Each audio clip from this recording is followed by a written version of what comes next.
Hey all, hello and welcome, Tony Bing here. So last night on the Xbox One there was a developer stream for Marvel Heroes Omega, and as usual with developer streams we've had a whole lot of information they've dropped, and some of it's really pretty awesome and quite exciting.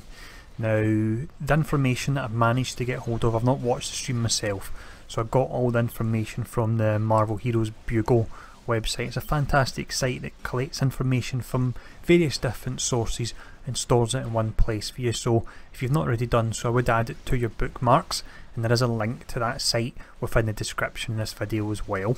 But what can we expect and what information were we given? Now the first piece of information is in regards to villains, something that from my videos a lot of people are really looking forward to certain heroes coming out, such as Magneto and Venom and so on. Now it's been confirmed that villains will arrive in the fall. There's not been a specific date, so it is a time frame of a few months for that particular window, but it's going to be this year, which is pretty awesome. So the way villains could work, in the order they could come in, this may be a bit of a spoiler, so if you want, jump a minute or so ahead in the video. But the way this could work, it's likely when Muspelheim raid, if that's how you say it, with Surtur comes out, that Loki will actually join the team because it ties in with that raid. We then have, once chapter 10 of the story mode hits and you have a certain invasion kicking off, the Thunderbolts would be activated, and at that point it's likely you'd be looking at getting along the lines of Goblin, Juggernaut, Venom and even Magneto as well. So it's really pretty awesome. As I say, there is no specific timescale, but it looks at some point this year we should be getting a nice selection of heroes, so that's really awesome.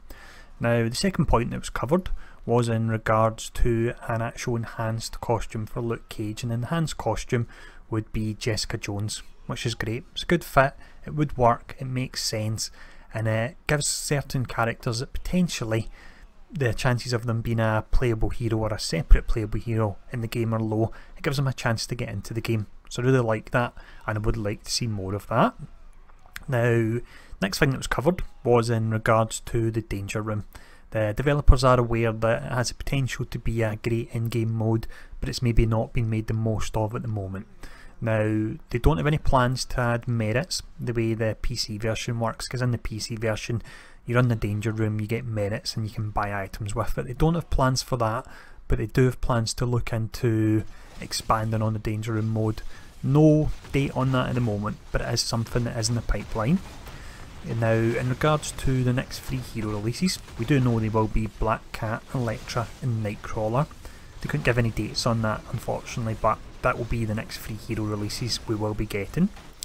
Now the Mega update, which is a huge update, will bring a Mega difficulty and a Mega gear. And if you don't know what a Mega gear is, it's a tier after Cosmic Gear, and what it will do is it will actually add modifiers. So just as an example, let's say on Captain America you have his shield bounce and it bounces 6 times. Now you may find a piece of a Mega gear which actually adds an extra 4 bounces to that particular skill.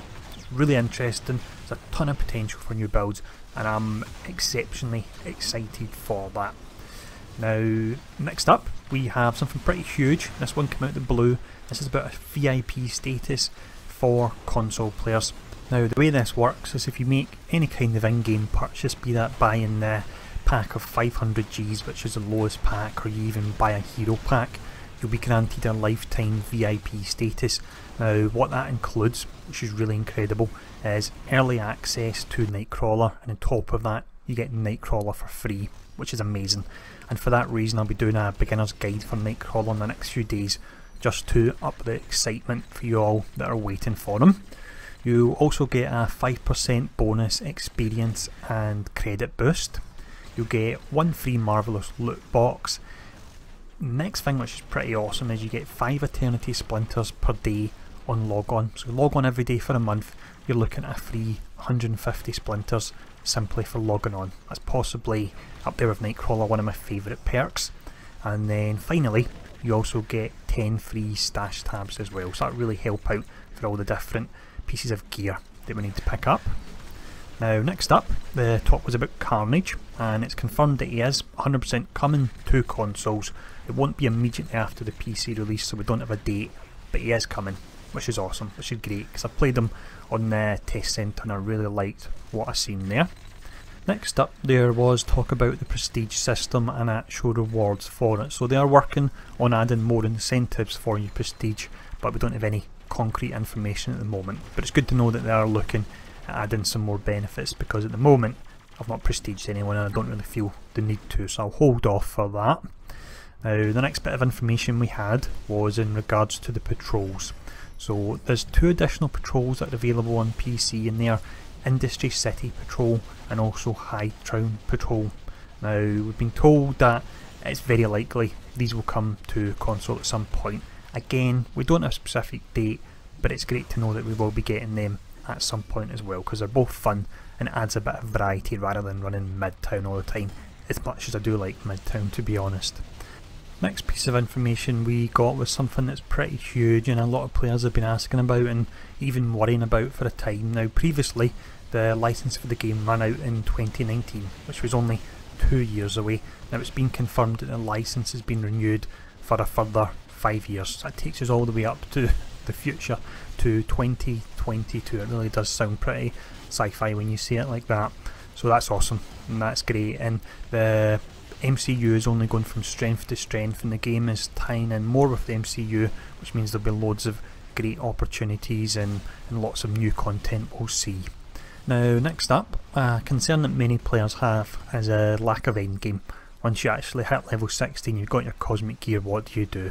Now, it's been announced that thankfully there will be a new endgame mode coming. No specific details on it, but the fact we have a new completely endgame mode in the works is great. It's something that is needed and I'm looking forward to seeing what they come out with. Next up, this isn't what I would necessarily call news, but it's information we were given. It's in regards to the trials. So you have the heroic, super heroic and cosmic trial. Now currently for players that are playing couch co-op, what they can do is they can get into the trial for player 1 with a hero that's not geared at all, and they can actually use a geared player that's sitting next to them on the couch to help them pass the trial. Now, we've been advised that that's not intended and it is something that will be patched at a later date, because the whole point of the trials is to make sure that heroes are equipped to face the difficulty they're about to actually enter.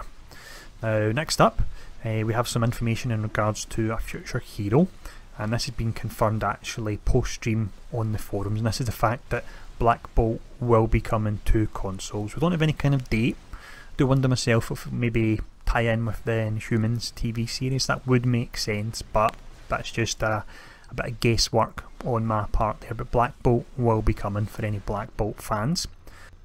Now, final bit of information that's been given on the Bugle is in regards to the actual logins for the game. So over a 24-hour period, the game is pulling in over 200,000 players, which is incredible, and we're looking at over 15,000 players that are online at all times between all 3 platforms. That really is fantastic, because it's not long released on console and there's still a huge amount of content and heroes that are to come, but we're getting those numbers already. It was a great stream, man. A lot of news was given, a lot of good news as well, and hopefully for any players that have been worried over the future of the game, they can get back to playing the game and enjoying it, because that's what it's all about at the end of the day. We play games to enjoy them and have fun and relax in the small amount of spare time we actually get.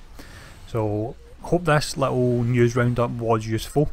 As mentioned, all the information was taken from the Marvel Hero Bugle website, so do make sure to check that out. If you'd like to see me do more videos like this in future, do let me know, and really thanks for tuning in for this, and I'll see you all again soon.